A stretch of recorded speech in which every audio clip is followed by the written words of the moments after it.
hello, and welcome to the Unplug Podcast. I am so excited because I'm about to share with you one of my favorite teachers on the planet, Davidji. You can see him right over there. Oh, wait, right over there. Yeah.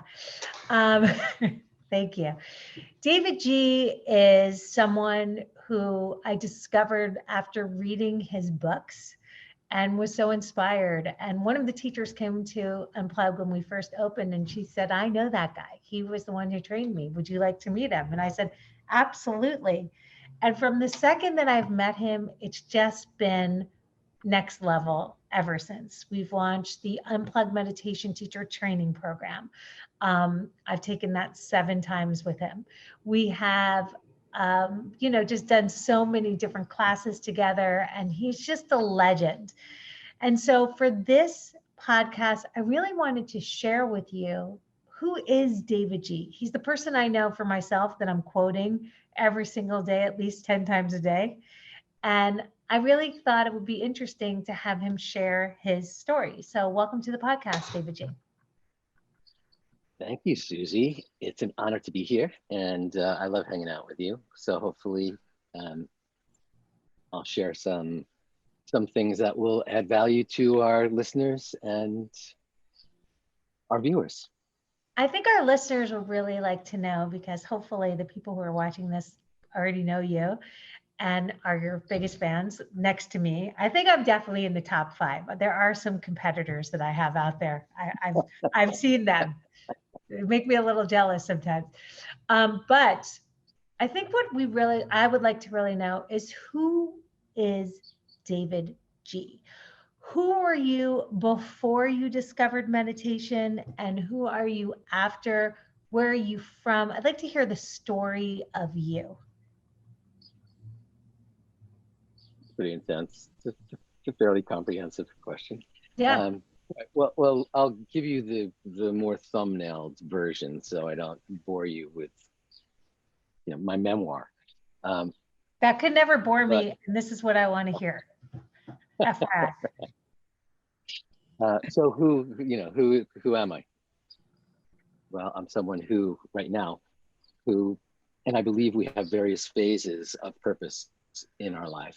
And my purpose for the last probably 17 years has been to share the timeless wisdom of meditation and to teach people to connect to the stillness and silence that rests within, so they can make better choices in their life. I believe that we do transform the world by transforming ourselves. And I think all of us can look around at the world right now, whenever you're listening to this, whatever's going on, and realize there's a whole bunch of stuff outside of me that I would really like to transform. So, and that begins, by changing our neurology, by up-leveling our physiology, our mindset, and our connection to the things that matter, and then leaning in hard to those things that matter to us, allowing our values to guide us, and elevating our conversation and elevating our actions so they can be more purposeful. So I since everything in my life is about meditation, I am a meditation geek. I am a meditation nerd. Nothing excites me more than to read a 300-page white paper on what happens to the brain when you meditate for an extended period of time. And I love talking meditation, which probably does not make me the greatest conversationalist if I'm going out to dinner with people and they're wanting to talk about all these other things. But I began my meditation journey, and my very, very first defining moment was when I was in college, and I took an experimental Asian studies course. There were 12 of us in that course, and we sat in a circle, and this happened twice a week, and we would sit in a circle and we would meditate. And in the corner, our Zen master stood there, with his watchful eye, and we were instructed at that time to raise our hand when we had a thought enter our awareness. And I didn't really know the science of meditation at that time. I just, a thought's coming into my head, let me raise my hand. In his hand, our Zen master carried an 18-inch bamboo stick known as a keisaku. And every time I raised my hand, he would come over and thwack me on the back.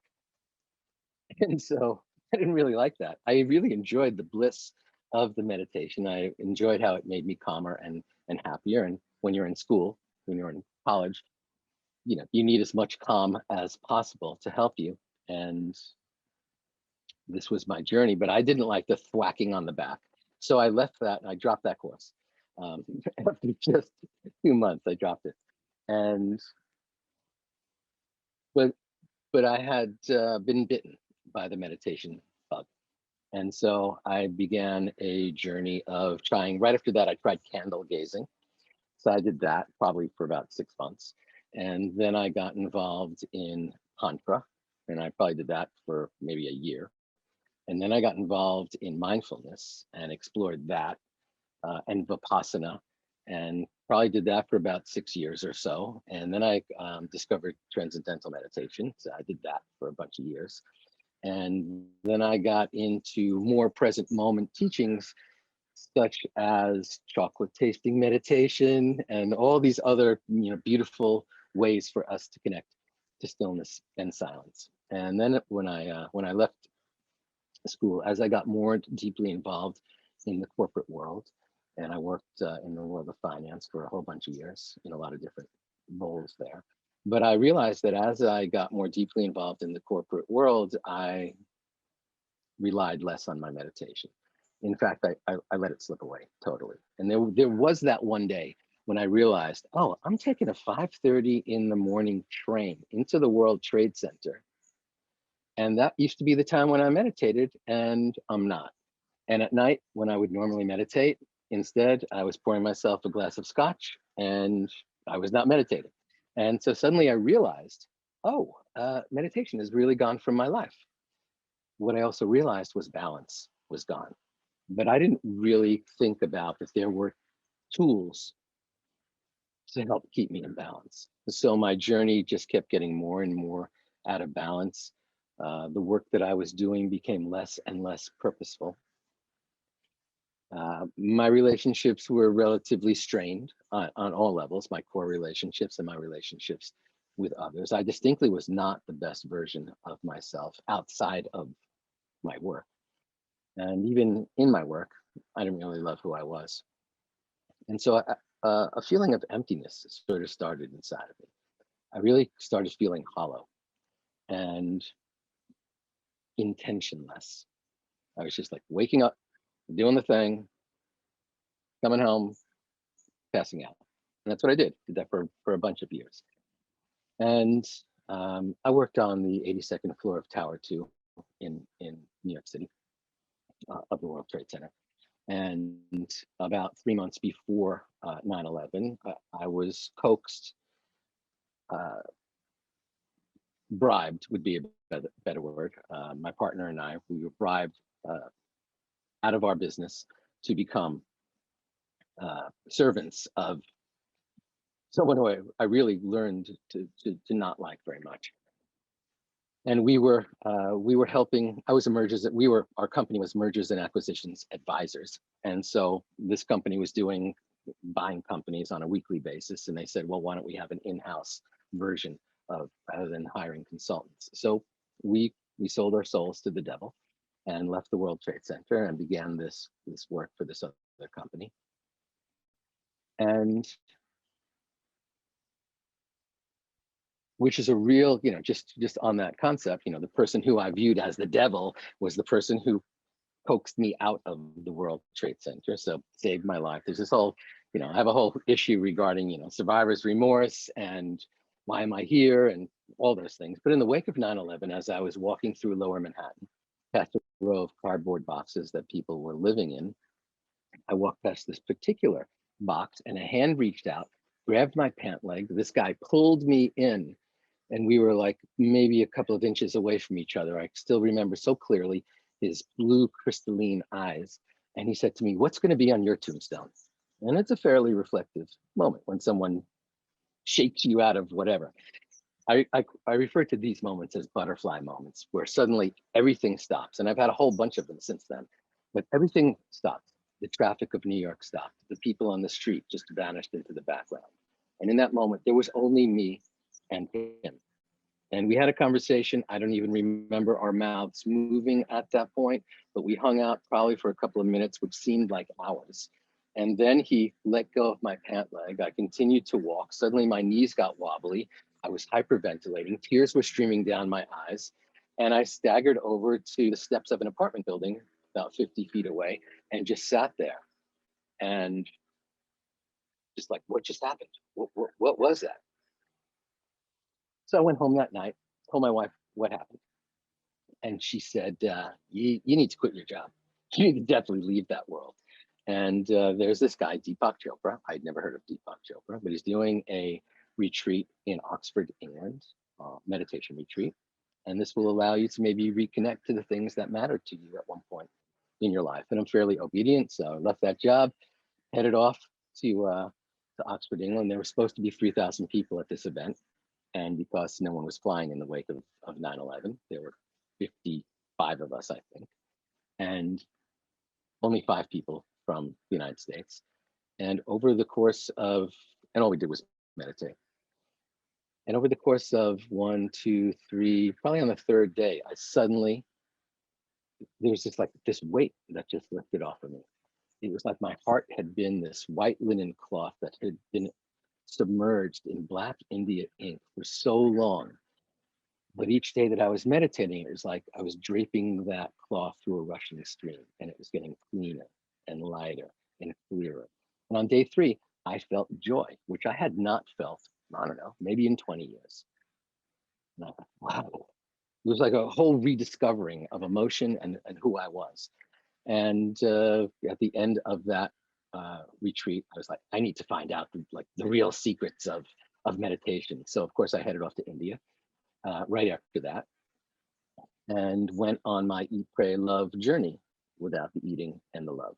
And so just meditating and practicing yoga every day and bathing in the Ganges and praying and looking for answers and searching for the guru. I even went up to Dharamsala to visit His Holiness the Dalai Lama, but he wasn't there that day. So I went home. But I continued, I traveled from the very, very tip of the north of India, right next to the Himalayas in Pakistan.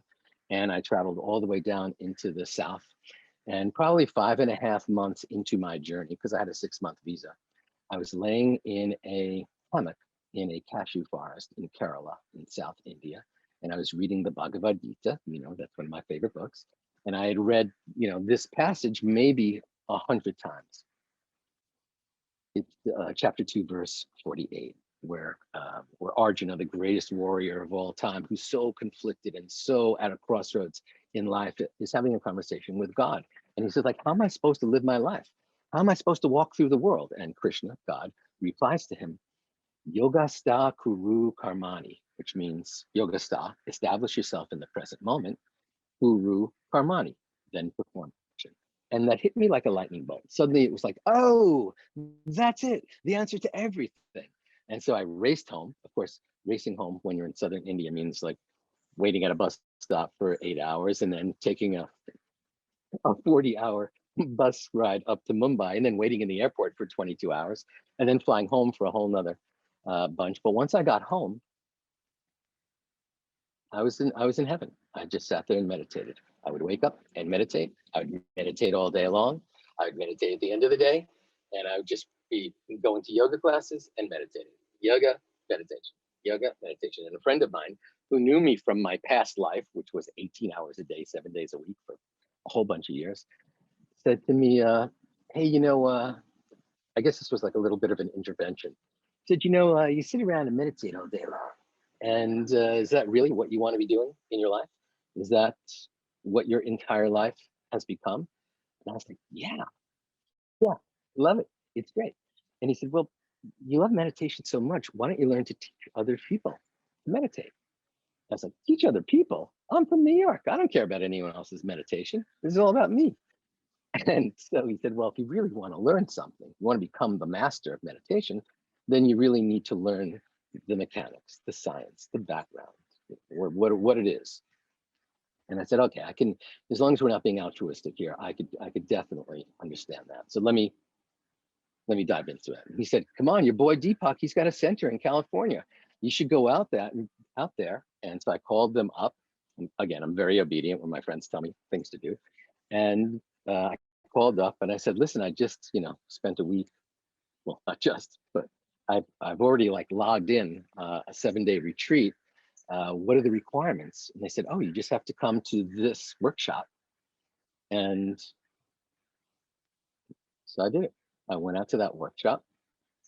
Deepak Chopra had a center in Southern California. His partner of 20 years, Dr. David Simon, a brilliant neurologist, was sort of like, his sidekick was Robin to Deepak, Batman, I guess we call him. And so I went to that workshop and I expected, again, 500, 600, 700 people. There were 30 of us, and that included me.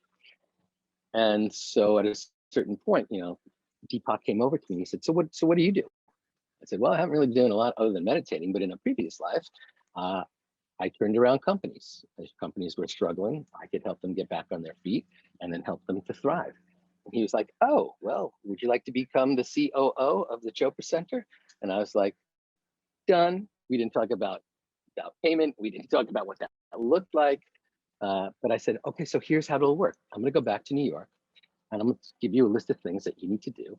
And I'll call you up each week to make sure that you're executing on my bullet list.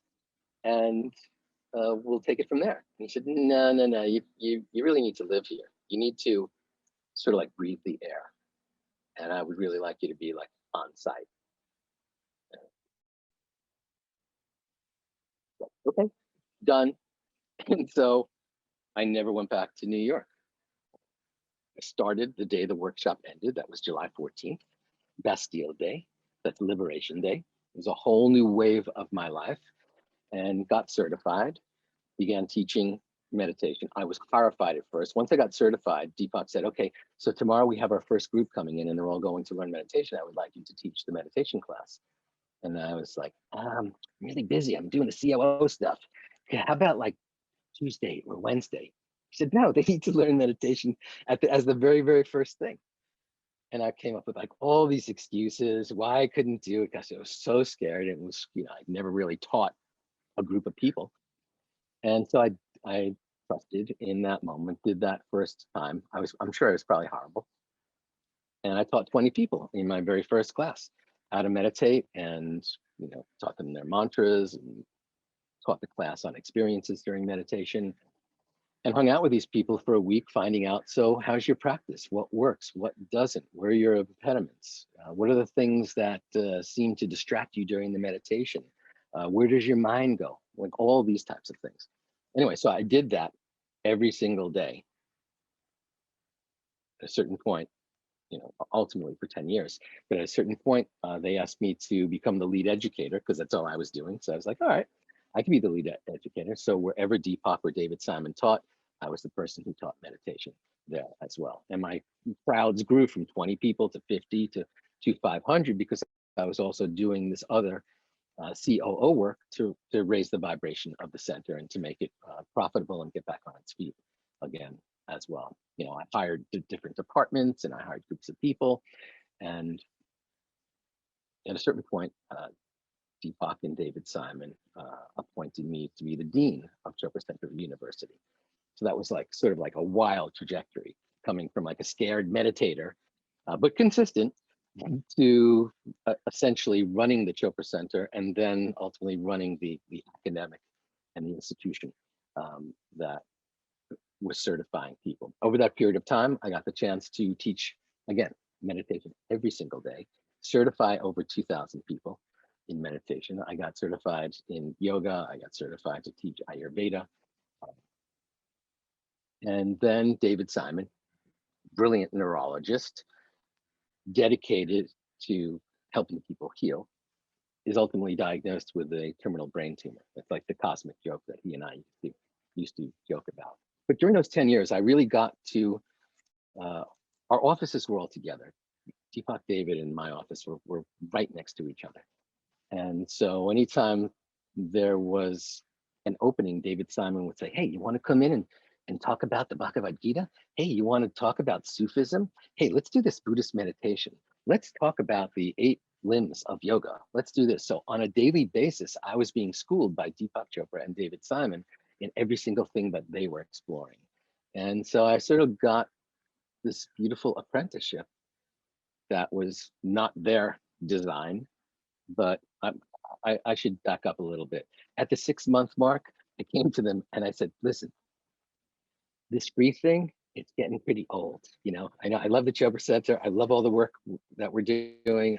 I think I'm really continuing to help this place thrive. But I think I'm going to go back to New York and figure out what to do there. And they were like, oh yeah, getting paid. Let's have a conversation about that. And I said, well, let me go back and at least pack up my house and then drive my car back here. I had gone out for a workshop. I didn't have a car. I didn't have anything. And so in December, after 6 months, I officially relocated to Carlsbad, California, which I then refer to as the sweet spot of the universe. And why did I call it that? Because like we're 5 minutes from the ocean, we're breathing ocean air. I'm breathing ocean air right now. We're about 10 miles from the mountains, and on the other side of the mountains is the desert. So that warm air is coming in. So you got breathing ocean air and the warmth of the desert, and it's converging right where I am right now, the sweet spot of the universe. I remember I had a great opportunity to meet with so many teachers and celebrities and change agents in our world. And one of those was Oprah. Came to the Chopra Center one day, actually for a few days. And my job was to sort of like escort her around so that people wouldn't, be climbing all over Oprah. And so as we're walking to this building for a class, I said to her, Oprah, we're in the sweet spot of the universe. She said, what? I said, yeah, we're just, we breathe that ocean air. We're like just miles from the ocean right now. And feel that warmth on your body right now that's coming from the desert over there. And I kneeled onto the ground and I patted the ground and I said, this is the sweet spot of the universe. And Oprah looked at me and said, Davidji, I am the sweet spot of the universe. And I said, yes, you are. But after David Simon passed away, and after I realized that I had accomplished so much personally and professionally, I figured, you know what? I want this stuff I want to do. I want to travel around the world and teach meditation. I want to go into schools and I want to go into hospitals and I want to teach not the typical person showing up for a class. I want to teach law enforcement. I want to teach members of the military. I want to teach people who are in super high stressed corporate jobs.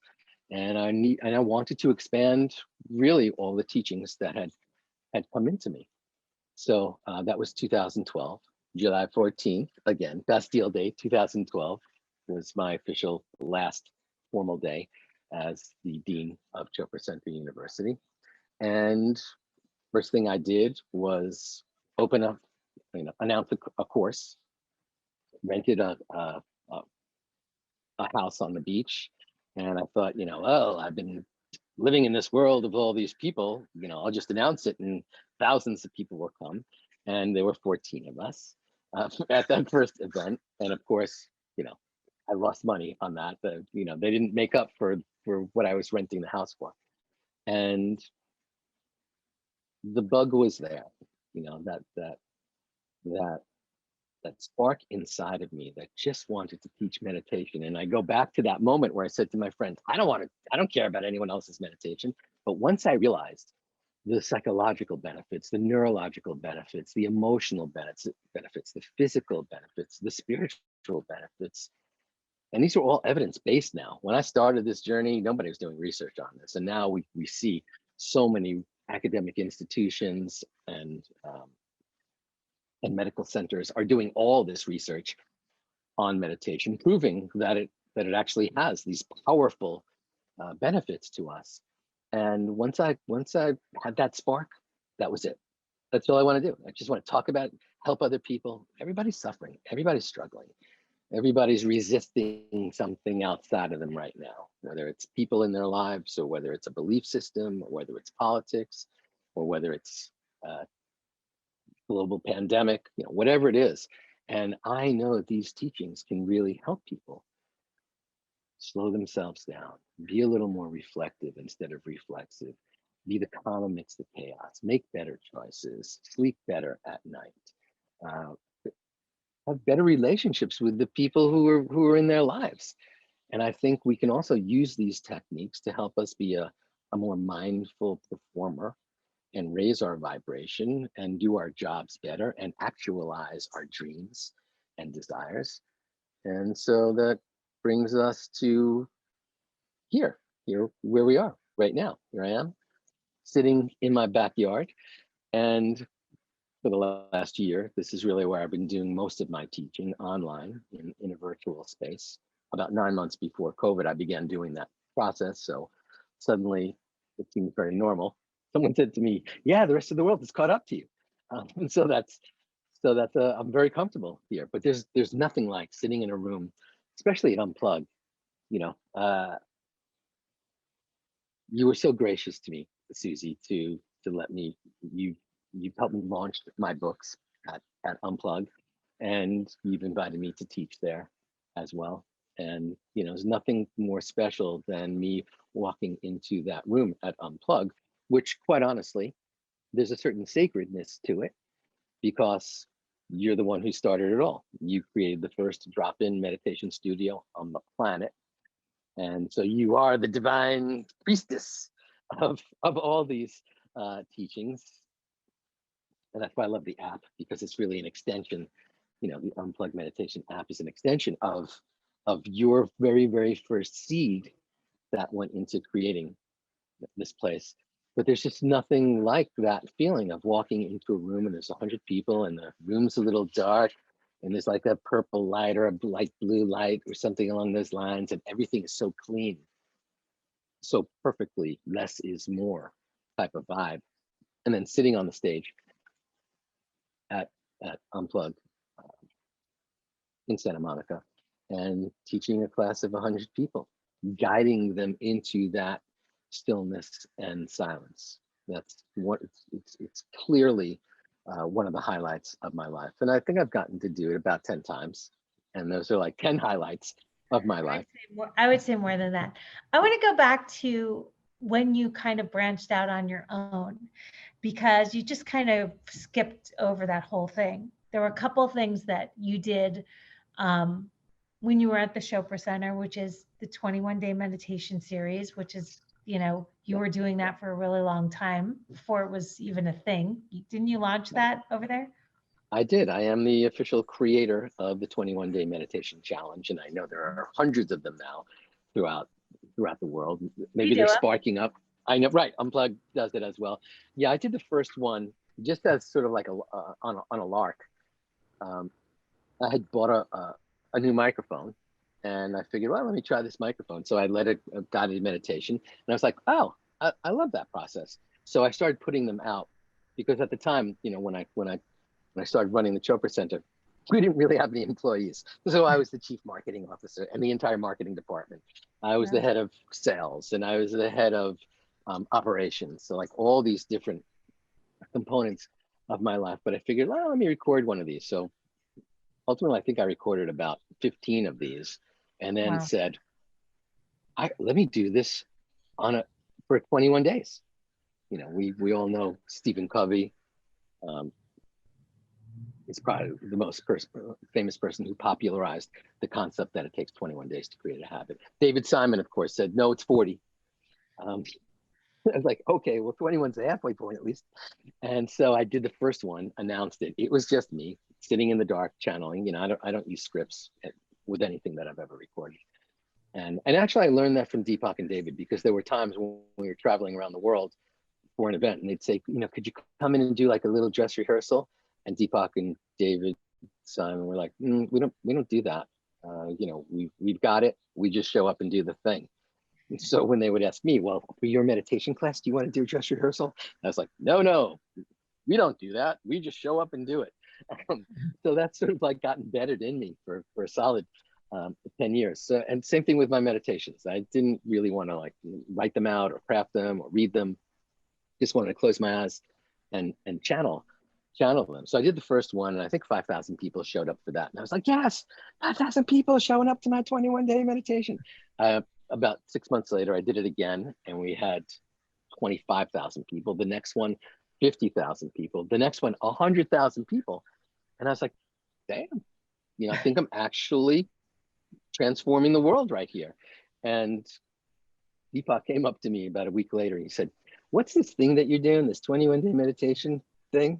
And I was like, yeah, I'm sort of like recording them, recording 21 days of, meditation and different mantras and different themes, different things along those lines.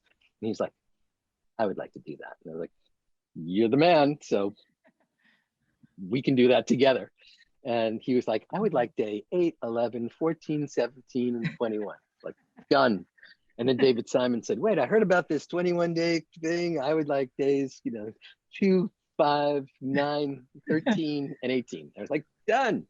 And because I was so excited that now this was really going to gain traction. So we did a couple like that. And then we started inviting people who work there as well to do some of the meditations. And at a certain point, Deepak invited Oprah. And we were like, all right, well, why don't Deepak and Oprah do it? We can all step aside.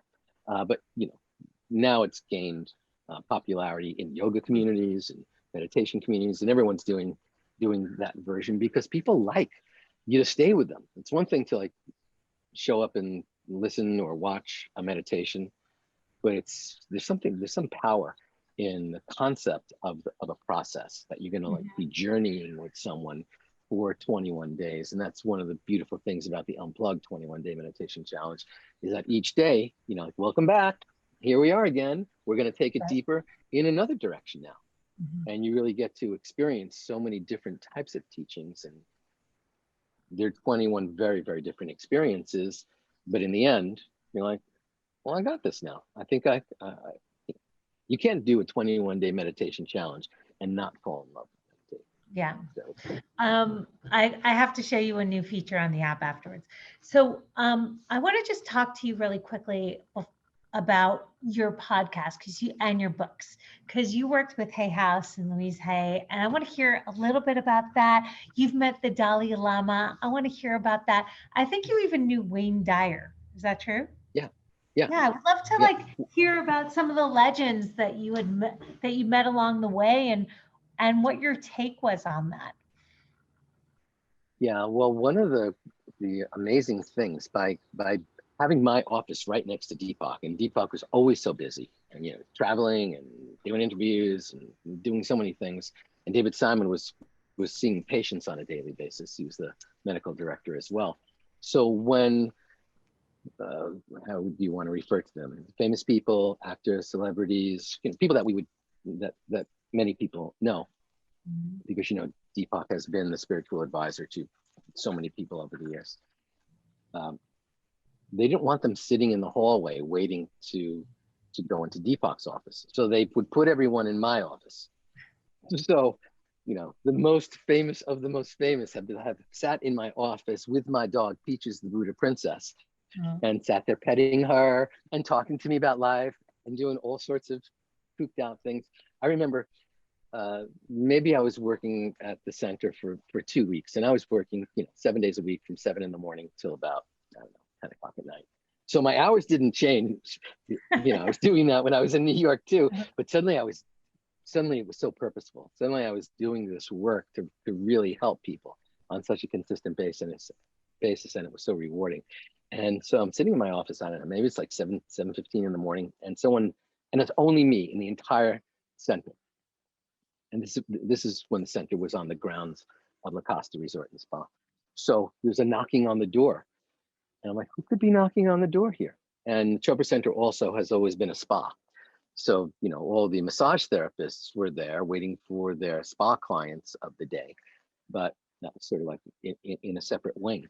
So someone's knocking on the door, and I'm the only one who's got the ability to open, like, who's here? Who's coming here?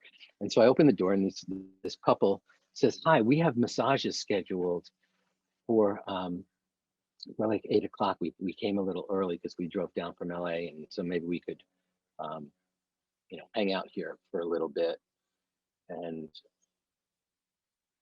it's like, okay, Vice President Bohr and Tipper, please come with me. And so, they're like, where should we sit? I said, well, feel free to come sit in my office with me. That's a perfect thing to do. And this is before I had Peaches, before I adopted Peaches. And this is a chance for me to do a PSA, adopt your next pet. And so Al Gore, this is 2003. So that election had happened in 2000 that he did not win. And Tipper was there. And so Al said, can I go someplace and change, for my massage? I'm like, yeah, why don't you use Deepak's office? It's right over here. And I sat with Tipper, for about an hour and a half while the ex-vice president was getting his massage and doing all that stuff. So we had like this really amazing conversation. And I was like, yeah, I'm working here like 2 weeks, like it's just me. And so they were so kind. And that was sort of like the beginning. Since then, I got the chance to meet so many different celebrities and so many really, change agents of our planet. Wayne Dyer was a patient of David Simon's. He would sit in my room, sit in my office, and whenever he would drop in, you name them. Over those years, I got the chance to meet Don Miguel Ruiz and his sons, and I became pretty friendly with him. Cesar Millan was also, at one of our events, and so I had Peaches, and he had his dog, and of course I have Peaches on a really long flexi leash, which Cesar is like totally against. And so he'd be like rolling his eyes, and I go, listen, I'm the meditation expert. I'm not the dog expert. So let's, I'll share with you. I'll teach you to meditate, and you can teach me how to be a better pet. You've met Dalai Lama, and I actually met the Dalai Lama not through Deepak, but through James Hetfield of Metallica, because James Hetfield and Metallica were invited to, when the Dalai Lama was in San Francisco at the Greek Theater, they were invited to perform the Tibetan national anthem. And so they had a couple of, they were sort of like VIPs in this context, so they were able to invite a couple of people in there. And James Hetfield, a lot of people think, oh, he's like the heavy metal guy. James Hetfield is such a kind and loving and mindful person. I don't know what he does now, but when we were together, he blessed his salad before he was eating it. Really, so smart and so edgy, and yet he's got that core of calm inside of him. But it was through that connection that I got to meet His Holiness. And it's funny. So I went to India to meet, to stumble into the Dalai Lama. No, didn't meet him there, but I met him in San Francisco at the Greek Theater. So I got to teach and meet, so many different types of people and so many different walks of life, and realizing that you could be the most famous actor, you could have a #1 single on the charts and you're trending, you could be a mover and shaker in the corporate world, and yet we're all struggling from connecting to the present moment. All of us are living in the past and living in the future, and very rarely in the present moment. And we see, more and more people, whether it's LeBron James, Oprah, Richard Branson, suddenly, Ariana Grande, all these people are suddenly, like attributing meditation as the spark of the success in their life. And so I think no one should run from that. Everyone needs to realize that there's probably a trillion different types of activities. We're always in activity, whether it's biking or washing the dishes or watching TV. All these things are activity, activity, activity, activity. But there's only one stillness. And so if we can figure out ways, and Susie, that I share so many techniques and ways for us to remind ourselves and to ritualize our practice on a daily basis, everything will shift. If we can't control what's coming into us, but we definitely control how we translate it, how we interpret it, and then what we do with it. And the only way we can do that better and better and better is to cultivate our ability to witness. That allows us to look at the stuff as it's coming into us in a calm state, allowing us to then, digest it and then do something with that, and then either think or speak or act with just a little more calmness, a little more intentionality. What's the number one question that, or the number one question / myth that people come up to you and ask you about?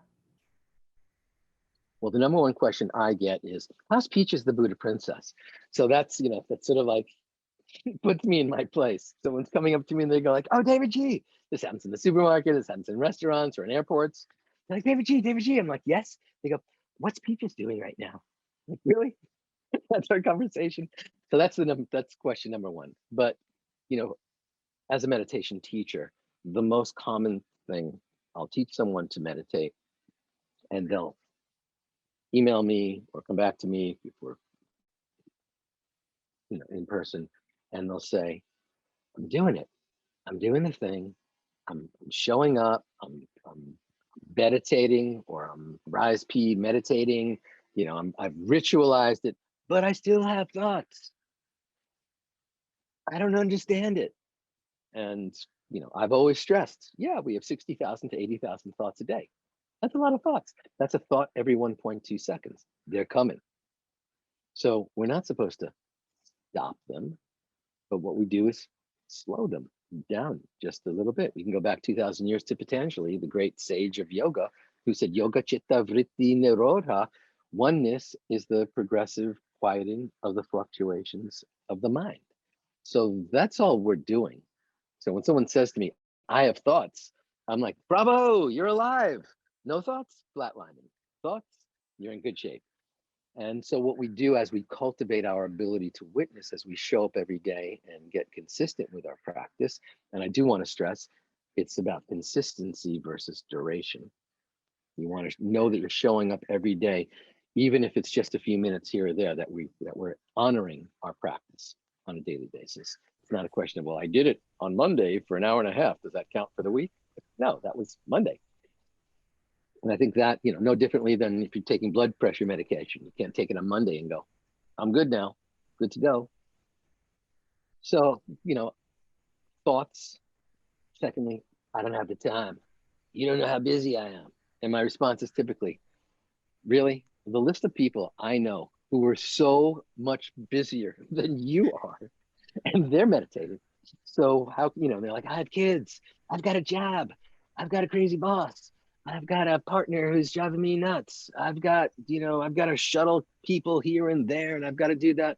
Like, well, if you just meditated to start your day, all that stuff would just be a little more graceful in your life. And so, Susie, you and I have worked with people during our teacher training that have said, every day at 2 o'clock, I pick up my 3 kids. And they come into the car and they're nonstop, and my whole world gets swirled out. And we've said, well, why don't you use that time while you're waiting in line to pick up your kids as this beautiful meditation studio? And one of our teachers, one of our certified teachers, created a carpool meditation while she's in line to pick up the kids. And that's when she films her guided meditations and her classes. Yes. So I think that we get to pick, where do we want to put our time and attention? And if we value the relationships in our life with ourselves and others, and if we value really self-actualizing, self-realizing, our deepest desires, then why wouldn't we practice this most important aspect of self-care? That's really what it comes down to. And people say to me, well, self-care, it seems so selfish. And it is. Self-care is really, really selfish if you're not doing anything else. If you're just primping yourself and paying attention to yourself and only caring about yourself and living in this little narcissistic bubble, then yes, self-care is really, really selfish.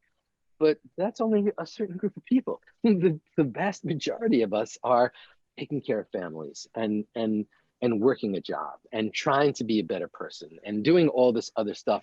And in order for us to really be effective at that, we have to practice this self-care.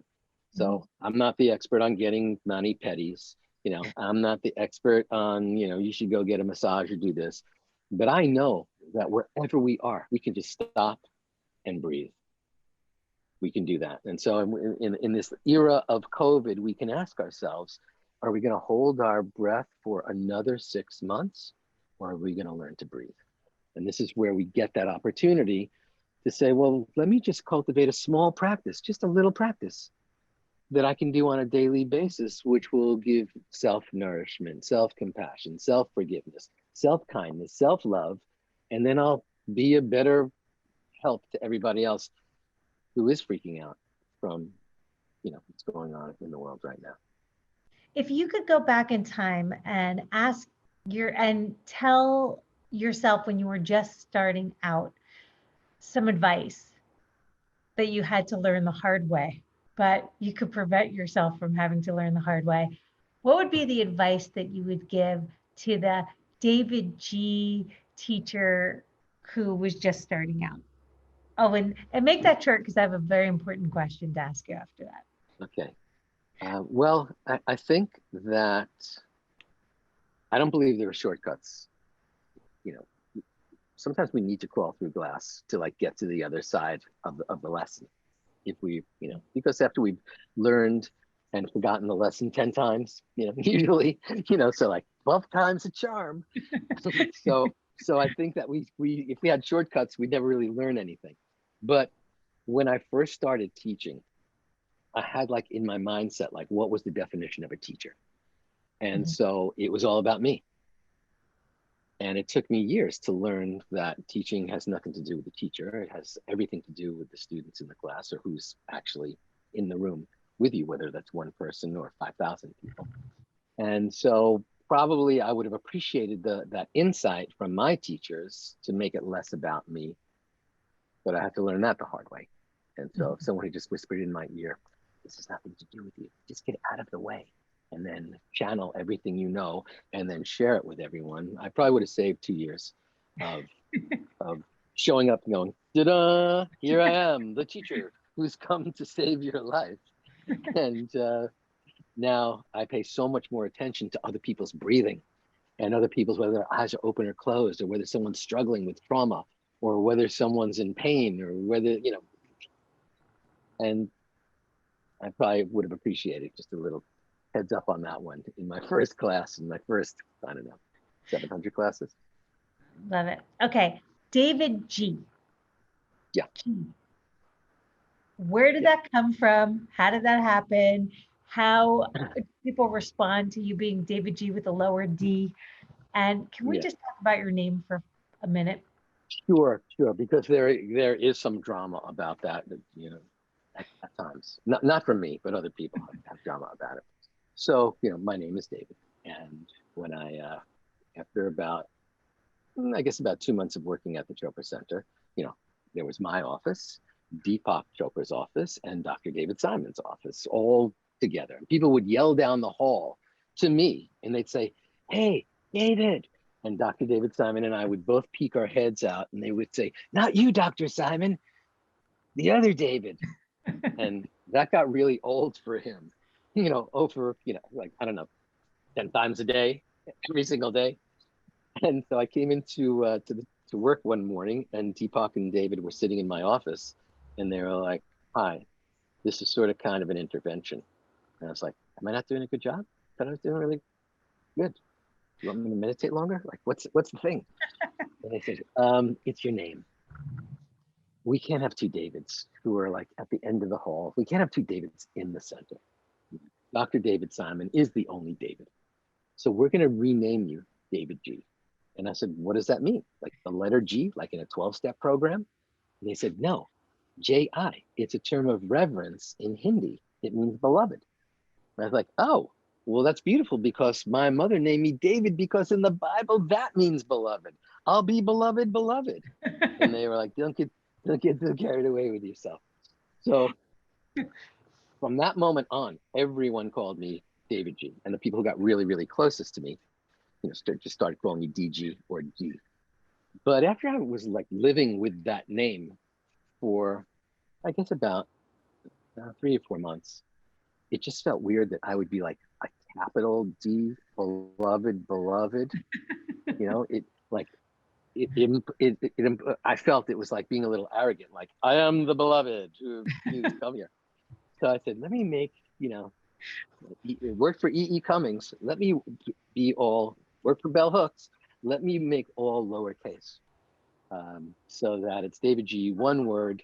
And, you know, now the funny thing about, you know, J.I. is a term of reverence. So when people say that to you, they're saying, you know, beloved, you know, beloved David, or sir, or teacher, or something along those lines. No one calls themselves that. So that's where people are just like, you're calling yourself the beloved. And I'm like, I know, well, everyone's been calling me that for like 10 years.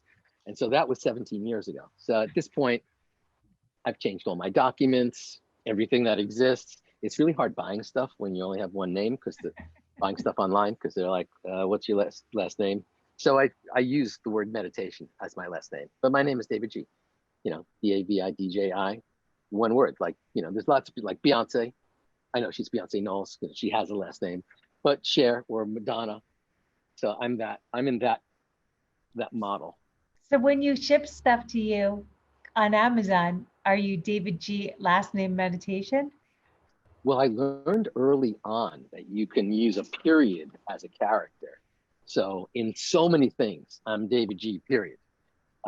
That's my last name, just that one little character. But yeah, you can pretty much put anything after my name and it gets to me. There was a certain time on Facebook where I opened one of my accounts, because I have like 15 Facebook pages, Davidji Sweet Spot. So I have Davidji Meditation, Davidji Sweet Spot, David space J.I. You know, there's so many different ones, but I'll respond to anything as long as someone's calling me with love. How do you feel when someone calls you David by accident and they think your last name is G? Yeah, well, you know, I've trained a lot of people, because Mr. when I G. first set up my very first Facebook page, you know, when I left the Chopra Center, I sort of just like left. I didn't have any followers. I didn't have anyone paying attention to me. And so when I created, you know, my Facebook account, I was like, oh, hello. And Facebook says, you got to have a last name.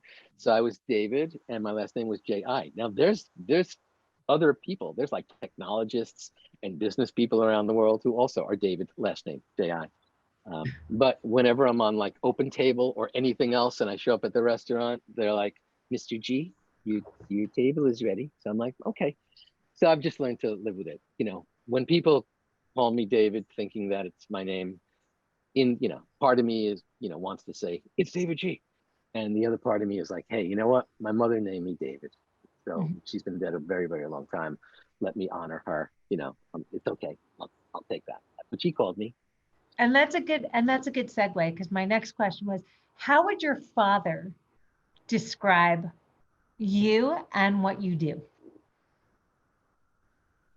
Well, there was that time in college where my father came up to college, you know, I went to Syracuse, and I was only studying like graduate courses. I had stopped taking all the requirements, and I was only studying like graduate philosophy courses. And they had called him and they said, listen, you know, this kid's on a scholarship, but we're going to void the scholarship because he's been going 3 years. He hasn't taken a math. He hasn't taken a science. He is only taking philosophy courses, and he's got like 200 credits, but he can't graduate because he has none of the requirements. And so my father came up and said, what are you going to do? Open a philosophy shop? We had this big, you know, defining moment argument. And then I had to, you know, take all the, you know, take algebra or geometry or whatever I ended up taking. but here I am, you know, a bunch of years later. And yeah, that's what I've been doing. It's sort of like a traveling philosophy shop is what I've been doing. My dad is ridiculously proud of me, because when I left the corporate world, like, why would anyone step away from a high-powered, successful life in finance or in the corporate world? But it just wasn't doing it. It wasn't serving me. I couldn't stay another second.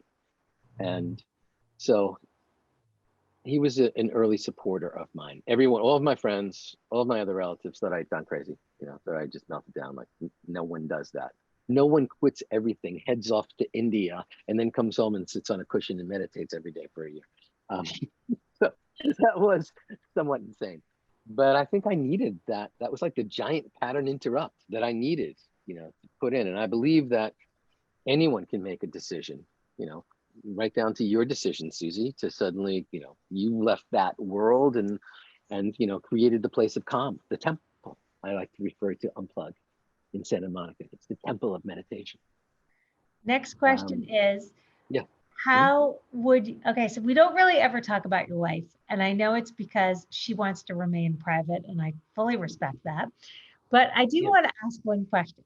When you were traveling and you were like, okay, I'm leaving the corporate world, I'm going to India, and then you come back and then you go to the Chopra Center and then you stay, and she's married to you and she moves her life and follows you. And, I have a few questions, and that is one, what does she think of what you do? And, how would she describe you? Listen, she was the one who said, if this isn't serving you, stop it and get on the path to figuring out what it is that you love. So that's a very, very rare thing for anyone in a relationship to do, such as like, oh yeah, go off on your little, journey of self-discovery, and I'll be here when you get back. So that takes a lot of confidence in the relationship. It takes, obviously, connection in the relationship. But it's really the reason that that I prefer not to discuss her is because, I'll be hosting a retreat and I'll have just like talked for like 6 hours on the Bhagavad Gita and on the Yoga Sutras and on higher states of consciousness and on how we can manifest, things, through the chakras or energy centers or something along those lines.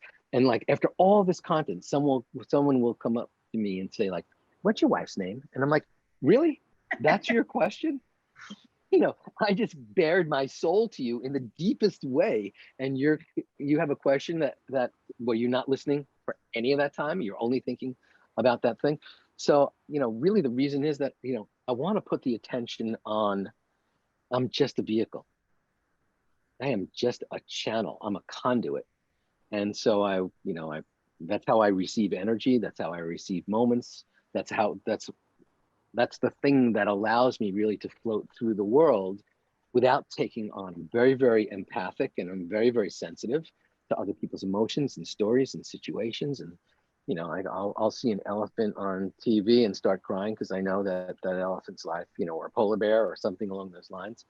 And so I really want to live my life as a conduit and not identifying with, oh, this other thing. And so when I'm with my wife, I'm also a conduit, which, my phone is always on silent, which drives everyone in my life totally insane. So if I'm looking at my phone and it rings, I'm like, oh my God, synchrodestiny. I'll answer that call.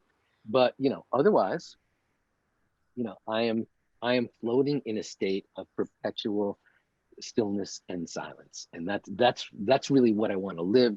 And that's what I want to talk about, which is why, I'm not such a great conversationalist. I don't know. Maybe I'm like, I think you're really, the best conversationalist. What are you talking about? I could talk to you for okay, next question. It's because I love you. Just tell us about your tattoo on your arm. And can you show it to the camera? Sure. This is my tattoo on my arm. So on my special journey to India, I'm there maybe a month, and I have no understanding of what the history is. Since then, I've studied Sanskrit, I've studied the Bhagavad Gita and the Yoga Vasishta and the Rig Veda and all the teachings. I am devotional to these ancient teachings and raising the vibration of these teachings to everyone on the planet, even though I'm distinctly, not Indian. But I have extreme reverence for all of those who practice and believe, and I've spent probably more time in Hindu temples over the last several years than most people who are practicing Hindus. So I'm leaving this museum, and there's a guy out front, and I went to India with me and a backpack. That was it. And there's a guy out front, and he's selling postcards, and there's a postcard, and it's this on the postcard. And I went, oh, I definitely have to have that postcard. So I bought the postcard for like a couple of pennies.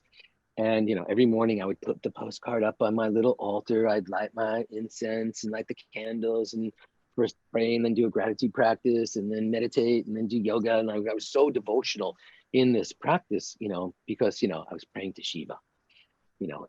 Shiva, there are three gods, the Brahma, the creator, Vishnu, the maintainer, and Shiva, the destroyer and recreator. And so every time, I was going through this massive destruction of everything who I was and this recreation. So I was praying to Shiva and praying to Shiva and praying to Shiva and so devotional. And so I always had that little postcard in my backpack, and I'd pull it out once in a while and look at it. And then, so I'm on this bus, and we arrive in the town of Jaipur, the city of Jaipur. And it's, I don't know, maybe it's 2 a.m, but the streets are lit up. People are dancing in the streets. They are partying.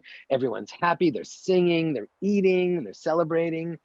And I step out of the bus and I go, what's going on? What's going on? And the guy says to me, Shiva festival. It's Shiva's birthday, Shiva festival.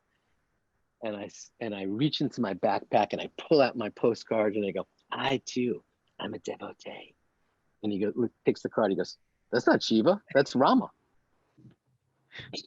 And so in that moment, all of my expertise and grandiosity came I had been praying to this, praying to Shiva. And then I started really researching Lord Rama, who's the only mortal God. And I was like, yes, of course. And the God of integrity. I'm like, yes, I could definitely put a little more intention on that. And the God of authenticity. I'm like, yes, that's who it is. So I carved that postcard. I carved Lord Rama. I didn't do the carving. I had Lord Rama. This is exactly what the postcard looked like. The postcard's in color. Right. And I have the postcard someplace, but I carved this in to always remind me that, no one is above or below anyone else. And no one is the expert. We're all on this journey. Everybody's at the same level. This is my reminder that there's no spiritual hierarchy. Everyone is showing up and doing their best from their level of consciousness, on the day. And teaching lessons to people is overrated, and being right is overrated. And let me have, one of the most, beautiful reminders, consistently. Every time I look in the mirror, every time I look at my arm. So that's how I got, Lord Rama carved into my flesh. And since then, I have spent, decades researching all the various gods and goddesses, and they're all metaphors. I use them as metaphors. And so whether I'm teaching someone who is a born again or considers Jesus Christ as their personal, Lord and Savior, or someone who's a religious Jew or Muslim, I know that these are all metaphors. Right. All the various archetypes in our life are metaphors for how we could just be a little bit better in our lives. Okay, so I know you're going to live to be 110, or at least I hope so. But I would like to ask you, looking back, how would you like to be remembered? Wow, you don't ask easy questions, Susie. How would I like to be remembered? You told me to, I Googled all the, you told me to ask the good questions. And I'm like, honestly, I want this to be something where we can watch you and know more about you, because I'm super fan. This is for the super fan, aka moi. Well, I'm from Queens, and growing up, we were taught there's only 2 ways to live life: focus and effort. Focus and effort. Things aren't working out, more effort. That's still not working, more focus. That's still not working, more effort. And these teachings of mindfulness, of meditation, really reel us back and make us realize that if we can just flow with more heart, with more kindness, with more impeccability of our word, with more purposefulness, as opposed to effort, we'll accomplish more and we'll serve other people. So I guess, how would I like to be remembered? As someone who was a student of life, walked the razor's edge. That razor's edge, sometimes we feel like, that's it, I've got it, I'm enlightened, I'm doing it all, I've hit the pinnacle. There's no finish line. Even when we take our last breath, we don't really know what happens there. So perhaps someone who is heart-based, served others, was kind when he was not kind, was aware of it, and then tried to make amends from that, and who always tried to keep raising the vibration of the planet by raising my own personal vibration, I guess. Probably if you asked me right now again, I'd come up with a different answer. But that's what comes to mind. That matters more to me than all the other stuff, that people would think. I get emails every single day. People say, "Oh my God, you changed my life." And my response is, you changed your life. You chose to listen to that meditation or do that course or do that thing. And I'm glad that I could be there to hold space. But I'm just a conduit. Maybe that's it. Of love. That's it. I would like people to remember me as a conduit of energy, a conduit of love, conduit of abundance. Well, I could talk to you for hours and hours and hours. I love every second. There's like 100 more stories of yours I want to share, like how you taught yourself to never be late again. But we're going to have to do that on the next one. But I want you to answer the one question that I didn't ask you that you wish I had. Oh, I just really wanted to hang out with you. I didn't have a thing like, I hope she asks that question. You didn't ask me.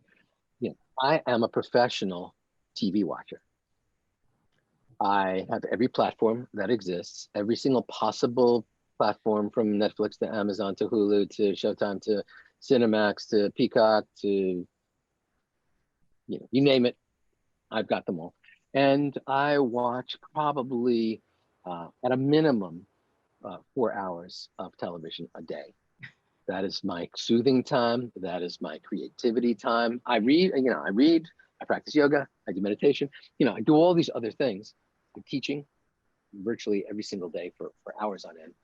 But I am a professional TV watcher, and I watch everything from Real Housewives of Beverly Hills to Lovecraft Country, to movies, to series, I am constantly ingesting visual content through a TV. I don't like watching on my phone or on my laptop, but I'm ingesting a solid 4 hours a day. And so you didn't ask me that, but that's really that's important to me because I believe that that you can do these things, that you can live a meditative life and also expose yourself to all this other cooked out stuff. And so, I love a mystery, and I love crime dramas, and I love, kooky stuff on TV as well. So yeah, I believe that we are multidimensional beings, and one of my dimensions is that I'm a TV professional, and I'm confident that I can go up against any other TV professionals. I'll record every show, start watching it live at the 20-minute mark, so I can fast forward through all the commercials. I am, when it comes to TV, I am a professional. I'm laughing so hard in my mind because I'm thinking about that time when I invited you for lunch, and I didn't even think that I didn't think about the fact that you were vegan. I remember I bought you all that jerk chicken barbecue stuff, and you ate the chicken. I was like, How was that? And you said, I haven't had the chicken in 20 years, but you didn't want to offend me. That Well, is, that goes back. I remember David Simon, who was a vegetarian since he was 17. And I said, so what happens when you go to your mother's house? He goes, if I go to my mother's house and she cooks me chicken soup, I drink that chicken soup. And I do. So that's what I was thinking about when I was dining so funny. with you and that. Well, honestly, I feel so blessed that I get to share the true Davidji story told by Davidji. For any of you who are watching this, you can meditate with Davidji on the Unplugged meditation app. We have a lot of meditations, and he would also say on davidji.com, you can actually get 300 free meditations, but they're all audio. Ours are video, so you get to see that face.